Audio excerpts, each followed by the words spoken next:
Véronique Sanson, née le 24 avril 1949 à Boulogne-Billancourt, une élégante banlieue à l'ouest de Paris, en France, est une chanteuse, compositrice et pianiste talentueuse qui a profondément marqué la scène musicale française avec sa voix soul et ses chansons narratives. À 75 ans, en repensant à sa vie, sa plus grande tristesse n'est peut-être pas un événement spécifique, mais l'accumulation de pertes, de souffrances personnelles et de moments où elle a senti qu'elle ne pouvait pas surmonter les barrières invisibles que la vie lui a imposées. Née dans une famille de classe moyenne, avec une tradition d'amour des arts, son père, René Sanson, était avocat et homme politique, et sa mère, Colette Sanson, était une femme forte, avec un amour pour la musique. Véronique a grandi au milieu d'attentes et de grands rêves. Cette tristesse découle d'un sentiment de tiraillement entre l'amour et la responsabilité, des jours où elle a dû faire face à la rupture des relations et à la douleur d'être séparée de son fils, Chris Stills. Boulogne-Billancourt, où Véronique est née, est un quartier paisible aux rues larges et aux maisons de style classique, à proximité des rives romantiques de la Seine. Son père, René, était un homme sévère mais dévoué qui a servi dans la résistance française pendant la Seconde Guerre mondiale, tandis que sa mère, Colette, lui a inculqué l'amour de la musique à travers des soirées passées à jouer du piano dans le salon familial. Étant l'une des deux sœurs, avec sa sœur aînée Violaine, Véronique a montré très tôt un talent musical inné, mais avait aussi un cœur sensible et vulnérable. Elle a dit un jour que lorsqu'elle était jeune, elle s'asseyait souvent au piano familial, jouant des mélodies qu'elle avait composées elle-même et pleurant en silence parce qu'elle se sentait seule, même si ses parents l'aimaient beaucoup. Les après-midi de printemps à Boulogne, alors qu'elle se promenait dans les petits parcs, son cahier de musique à la main, elle rêvait d'une vie où elle pourrait exprimer librement ses émotions à travers la musique, mais craignait aussi que ces émotions ne la conduisent à une douleur inévitable. La plus grande tristesse de Véronique Sanson a été amplifiée par les profondes pertes personnelles qu'elle a subies, notamment le décès de ses parents et la rupture de 2 mariages. René décède en 1985, lui laissant un vide incommensurable car il était non seulement son père, mais aussi un soutien constant de son talent musical, même s'il souhaitait initialement qu'elle poursuive une voie plus stable. Lorsque sa mère, Colette, décède en 1992, la douleur devient encore plus intense. Elle a raconté un jour qu'après les funérailles de sa mère, elle s'était assise dans la vieille maison familiale à Boulogne, regardant les souvenirs, le fauteuil de son père, les photos de sa mère, et avait sangloté, ressentant la perte des personnes qui l'avaient façonné. Cette tristesse n'est pas seulement la séparation, mais aussi la douleur d'une femme qui réalise qu'elle n'a nulle part où retourner, comme dans son enfance.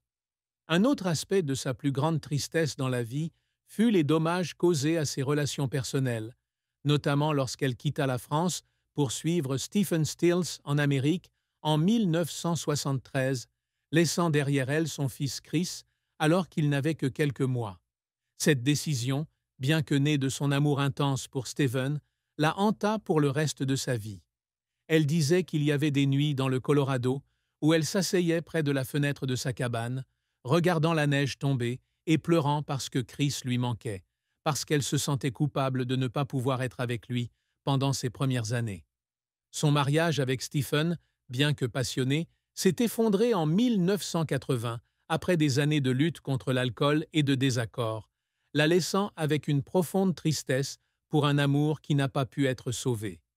Son second mariage avec Pierre Palmade, de 1995 à 1404, s'est également terminé dans la douleur, lorsque Pierre a révélé son homosexualité en 1901, la laissant avec le sentiment d'être trahi et de perdre foi en l'amour. Ces chagrins ne sont pas seulement un sentiment de rupture, mais aussi un sentiment d'être tiraillé entre la passion personnelle et la responsabilité de mère et d'épouse. La plus grande tristesse de Véronique Sanson n'est donc pas due à un événement particulier, mais à une combinaison de nombreuses pertes. La perte de proximité avec ses parents, la perte d'années avec son fils à cause de choix amoureux, et la perte de foi dans les relations à cause de ruptures irréparables. Elle a dit un jour que chaque chanson qu'elle écrivait, chaque note qu'elle jouait, était sa façon d'affronter ses douleurs, de les transformer en force pour continuer. Ce sont ses chagrins qui l'ont tempérée, la transformant en une artiste capable de toucher le cœur des autres, Le succès de Véronique se poursuit lorsqu'elle s'installe aux États-Unis avec Stephen Stills en 1973, où elle sort l'album Le Maudit, 1974, un mélange de style rock français et américain qui est bien accueilli par le public international. Les années 1970 furent sa période d'or, avec des albums tels que Vancouver, 1976, et Hollywood, 1977, où elle mit en valeur ses talents d'écriture et sa voix pleine d'âme. Elle revient en France dans les années 1980 et continue d'affirmer sa position avec des albums tels que Laisse-la vivre, 1981, et Moi, le venin, 1988, proposant des chansons au récit fort sur l'amour et la douleur. Sa carrière a été cimentée par de grands concerts à l'Olympia en 1993, 2005 et 2015, où elle a constamment ému le public aux larmes avec ses performances émouvantes. En 1993, elle reçoit la victoire de la musique de la meilleure interprète féminine, une étape dont elle est toujours fière. Cependant, la carrière de Véronique n'a pas toujours été un long fleuve tranquille. L'un de ses plus gros échecs fut l'album Indispensable, 1998, sorti à une période où elle était aux prises avec des problèmes personnels suite à son mariage avec Pierre Palmade. L'album n'a pas réussi à répondre aux attentes de vente et a été critiqué par les critiques pour son manque de profondeur. Elle a dit un jour qu'après avoir lu des critiques négatives, elle s'est assise dans le studio, a regardé ses partitions manuscrites et a pleuré à cause du sentiment d'échec, à cause de la peur d'avoir perdu son inspiration créative. Un autre revers est survenu lorsqu'elle a dû annuler une série de spectacles en 2018 après avoir reçu un diagnostic de cancer des amygdales. Un choc qui l'a forcée à interrompre sa carrière pour recevoir un traitement. Ses larmes n'étaient pas seulement un signe d'échec, mais aussi un témoignage de sa passion et de son dévouement, car elle mettait toujours son cœur dans chaque note. Les efforts qui ont fait pleurer Véronique Sanson ne venaient pas seulement de l'échec, mais aussi des sacrifices qu'elle a dû faire pour maintenir sa carrière. Elle a dû refuser de nombreuses opportunités de rester avec son fils Chris pour participer à de longues tournées ou à des sessions d'enregistrement à l'étranger.